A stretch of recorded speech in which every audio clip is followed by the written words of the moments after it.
প্রিয় সহযোদ্ধারা, আপনারা অবগত আছেন বৈষম্য বিরোধী ছাত্র আন্দোলন একটি গণ অভ্যুত্থানের নেতৃত্ব দিয়েছে।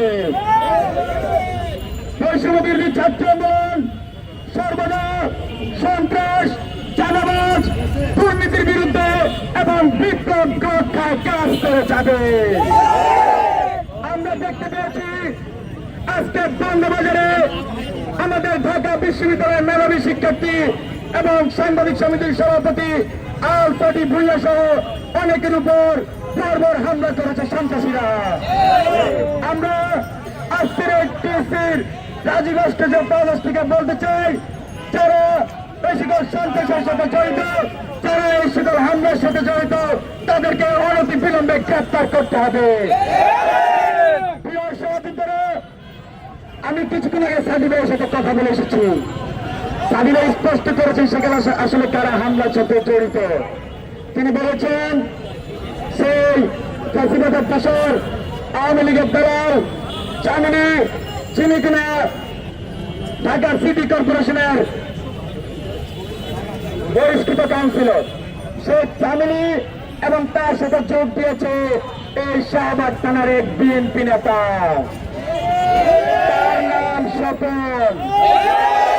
আসলে চাঁদাবাজরা মিলেছিল চাঁদাবাজি করে। এই স্বপন এবং চামিনীকে অনতি বিলম্বে গ্রেপ্তার করতে হবে। বৈষম্য বিরোধী ছাত্র আন্দোলন আপনারা দেখেছেন স্বৈরাচার শেখ হাসিনার বিরুদ্ধে রক্ত দিয়েছে, আর এইসব চাঁদাবাজকে রুখে দিতে আমাদের বিন্দু মাত্র সময় লাগবে না।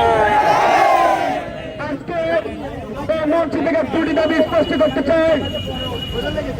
এক নম্বরে, যারা আজকের ন্যাক্কারজনক হামলার সাথে জড়িত ছিল তাদেরকে অনতি বিলম্বে গ্রেপ্তার করতে হবে।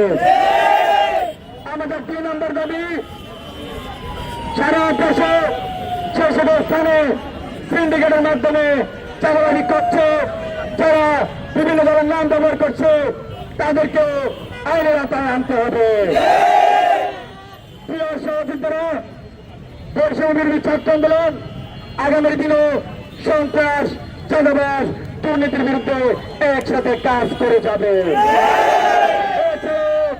আমরা বৈষম্য বিরোধী ছাত্র আন্দোলন অতি সত্তর সারা দেশে একটি কুইক রেসপন্স টিম গ্রহণ করতে যাচ্ছি, যার মাধ্যমে যেখানে সন্ত্রাস, চাঁদাবাজ, দুর্নীতি থাকবে, সেই কুইক রেসপন্স টিম অতি দ্রুত সেখানে রেসপন্স করবে।